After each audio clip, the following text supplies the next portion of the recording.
Hello. So today I have Catherine with me. She is our Tri Delta history expert, I would say. So she's going to talk to us a little bit about all the founders and really like what their purpose was whenever they were founding Tri Delta. I'm sure if you all attended our preference event, you probably learned a little bit about our founders, but we're going to dive a little bit deeper today. So to just start off, Catherine, why don't you just like tell me a little bit about the founding of Tri Delta? Sure. So, as you all know from your new member journal, there are four founders that are really credited for the creation of Delta Delta Delta. And so, the first and most well known is Sarah Ida Shaw. She was really the detail oriented, meticulous, perfectionist founder of the group. As the story goes from the history of Delta Delta Delta, she decided to create Tri Delta because she came upon this woman in the courtyard of Boston University who was crying. And when she inquired of what was wrong, this woman explained that she wasn't accepted by the other women's organizations that were on campus. And so she really felt the need for a new women's organization that would be kind alike to all and focus more on a woman's inner character than her outward appearance or personal circumstance. And so that's something that is super special, that sentiment back in 1888 is still so true today. And so she really was like the detail, as Lainey might have told you. She drew a lot from Greek and Hindu. She was a great intellectual, very, very smart. And so the perfect complement to her of our founders really was Eleanor Dorcas Pond. She was known as Nellie. She had this great bubbly personality.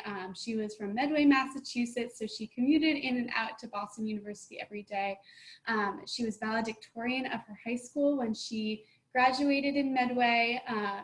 And so she really was like the first director of social events, many people say. She had this bubbly personality. She made everything exciting and light of any situation that she came upon.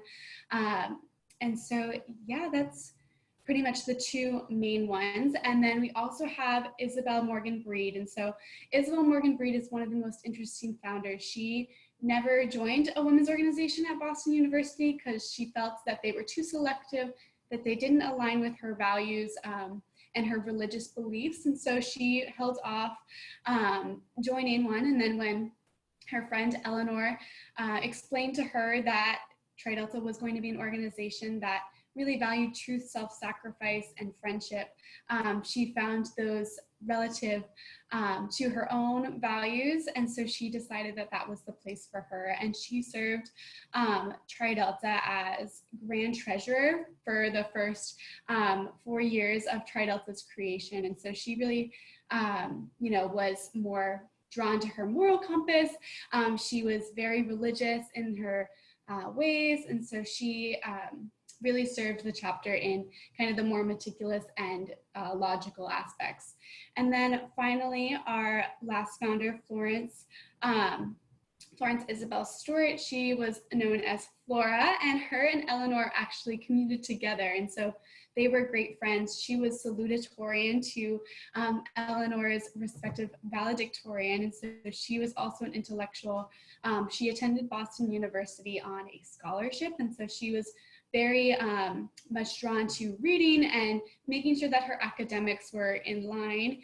So she really was the reader of the group. She was also a beautiful woman, and that is very much noted in her founding experience as well. And she served the fraternity as Grand Secretary from 89 to 93, that same term that Isabel Morgan Breed served as well. Wow, that is super fascinating just to hear, I think, their personality types, like even during that time in 1888, because at that time, how many women's organizations there were only 3 others on Boston University's campus. And really, you have to think that during this time, women were not welcome at these universities. They were not wanted. They were not respected. And so throughout this time, it started to create this trend that women would band together in the same light that men's fraternities were doing. And that is originally why we were called a women's fraternity. There was no such thing as a sorority. back in that time. And so these older women's organizations you'll see as fraternities, and all of them really became involved. Sarah Ida Shaw went on to write the sorority handbook. She had a hand in a lot of different organizations prior to the NPC regulations that you couldn't serve other organizations. So she actually served as president of another organization besides Tri Delta, and was very involved in all the things, sorority and women's empowerment. And then Eleanor Dorcas Pond actually also went on to be a doctor. And that was very alarming for a lot of different reasons at the time. She went on to med school and she was not welcome there. And there are many writings of her explaining, that this, affected her in a lot of ways. And so it's very different, the time that they created this organization to the time we are now. But there truly are so many similarities between our founders and the women that we see today. Yeah, so that's what I was just thinking about, is that mindset that they had to have been in, because they were probably ostracized a lot of times on their campus, and probably just looked at differently for not following the status quo. So just really thinking about our founding members today of this chapter, and really like what they're kind of going through and how that might align with our incredible founders of Tri Delta. Just that it really takes kind of these bold leaders in order to be willing to start something new and offer such a different experience, and to be able to really see the gap in a community and know, okay, our community does need something different. So it is super fascinating, especially hearing how strong our founders of Tri Delta must have been. Yeah, absolutely. And I mean, we say it, we've said it to you all throughout this recruitment process, and your experience joining Tri Delta is that it is a leadership position in itself to be part of this founding experience. And it is so special that we are able to kind of bring this community to Sacred Heart University, and make sure that, we are kind of emphasizing and embodying what Sarah Ida Shaw originally wanted, was that women would be accepted and find a place to belong wherever they were at.